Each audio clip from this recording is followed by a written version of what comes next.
Hello and welcome back to another MLB The Show 18 video with Sports Gamers Online. I am Casual Gamer and a link to my channel will be in the description. So today we're talking about the top 10 tips for beginner Diamond Dynasty players. I just say beginner because these tips will help out beginners the most, but even an experienced player will be able to glean some knowledge from this. So first up are Conquest and Conquest Extreme. They are the most important things that you guys need to be doing when you first get on the game. As you go in Conquest, you will unlock these rewards. Some of these guys I used for a long time, like this Jim Edmonds here has been very good, and Nicole Hamels was good for a while. And you do eventually get this Luis Gonzalez here at the very end. So as you can see, just by doing Conquest, you get this card, which is a pretty nice card for just doing Conquest, and you get all the other cards as well. So now if we talk about Conquest Extreme, it is a little bit harder, so I understand maybe not wanting to do it, but we do have a video here on Sports Gamers Online on how to do that, so please do go check out how to do Conquest Extreme if you need help with that. But you do get this Orlando Cepeda,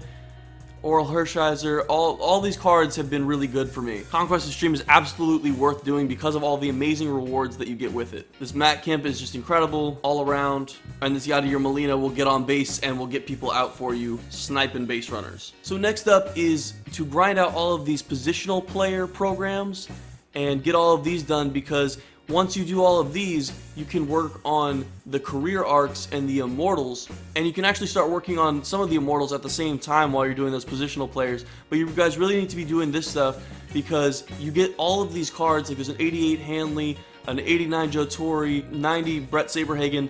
There's a lot of really good cards that you can get for doing this, and if you want to know how to do it for cheap, I have a whole series on my channel for all the career arcs and immortals. While we cannot get all of these immortals yet, or even any of them except for the Vlad where you get to buy every live series card, you can start working on them and get very close like I am with this chipper, so that as soon as the new content is released, you can have your favorite immortal right away. My next tip for you guys is a huge time saver. If you are trying to get all of these hats and jerseys and stuff for these programs, it can take a long time to go back to the market and keep placing the orders, and maybe you forgot the team, so now you got to go back. So what you want to do is hit the touchpad in the middle of your controller, scroll down to Community Market, and then here you are in the market already, and so you can place your orders, and then when you come back, you're already back in the set instead of having to navigate over. It saves a bunch of time. Like it can save hours if you're doing this, you know, to do all of these sets and everything. It can save a lot of time. Next up is be patient at the plate. So I'm here in the challenge of the week to show you guys what I mean by this. You don't want to just be letting it fly every time, and even if it is a strike, you can still take it. Like that, I probably wouldn't have hit very well. In a real game, that would be a good pitch to take. Maybe not in the challenge of the week. But this is a really good way to work on your plate discipline without it costing you anything or having to jump into a play versus CPU game. You can just do this real quick and get some at-bats in. This will definitely improve your hitting ability. I had heard from a lot of people that it would and hadn't really tried it, but tried it last week and it has really helped a lot. So I do recommend coming into this challenge of the week to work on your hitting, to learn how to take pitches that are out of the zone and be able to crush the ones that are in the zone. And the next tip is about pitching. So you do not want to actually throw fastballs online this year as much as we have in the past. You can still get away with them a few times a game, but honestly guys, in a 9-inning game online, I do not throw a fastball more than maybe 5 times a game.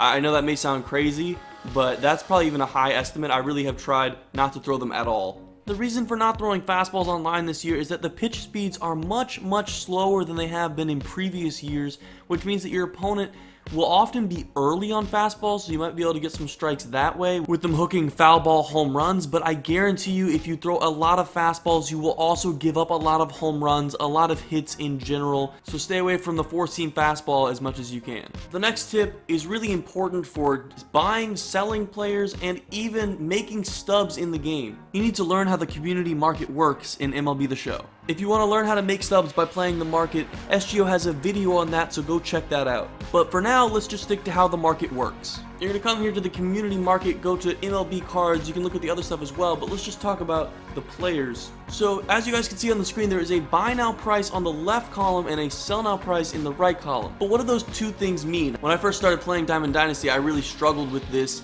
and I've seen a lot of people have questions about it. So let's talk about this. So if you want to buy the card right now, you can for 95,800 stubs. However, if you would like to put in an order and wait for someone to sell him to you, you can click on this buy panel, come down to create buy order, enter your price, and it will show up on the right side here. Then you just have to wait for someone to sell it to you, which if you put it in at a competitive price should not take very long, and you'll have your card for much cheaper. I do not recommend ever buying your card now unless you're desperate or unless they are incredibly close in price. My next tip is to invest in players that you think will do well, because Diamond Dynasty actually updates these players. So all of these players throughout the year will be getting little updates to all of their stats if they need one. If it's appropriate, obviously they will not, but if someone's outplaying their current stats, then make a note of that, and if it's affordable to do so, invest in them, and you can actually make a ton of stubs. So maybe pick up a few of your favorite player or anyone that you think is going to have a really good year, especially if it's a player that maybe has not done so well already, but you know is going to turn it around, or like they were not playing well because of a specific reason.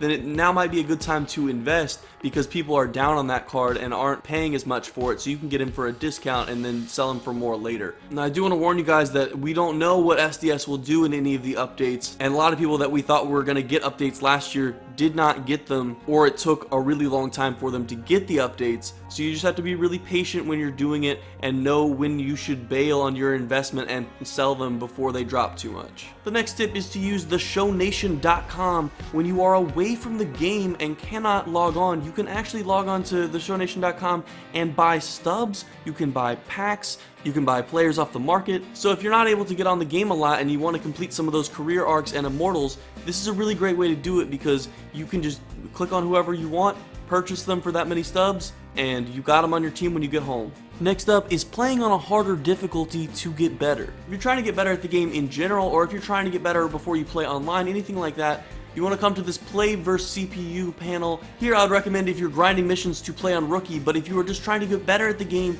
maybe select a difficulty. So let's say you usually play on Veteran, select that difficulty and then go a couple higher than you're comfortable with, because you are just playing against the computer. It's not that big of a deal, and it'll give you a little bit of a challenge. When you do this, and I find consistently when you play on these higher difficulties like Legend and Hall of Fame, you do really get better at the game, because everything is a little bit harder, so it makes you work a little bit harder. And then when you go back and let's say you don't want to play online and you just want to play against the computer, well, now playing on Veteran is so easy, and you will have a much easier time hitting and pitching and all of that stuff. And if you do want to play online, it'll get you ready for those harder difficulties that you see in the upper tiers of ranked seasons. My last tip is a 2-for-1. It is use your baseball knowledge and follow real baseball. I think these two tips go hand in hand. Using your real baseball knowledge means knowing when to take pitches and when to protect the plate.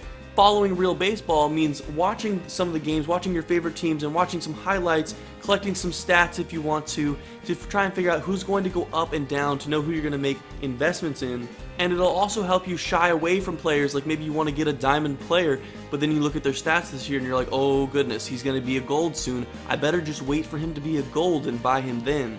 Nothing is worse than buying a card for like 70,000 stubs and then they turn into a gold, and then you basically just wasted all those stubs when you could have bought him for a lot cheaper once he went to gold. So that is it for this video. Please do like, comment, subscribe, and turn on that notification bell so that you never miss a video. Thank you guys so much for watching. Peace.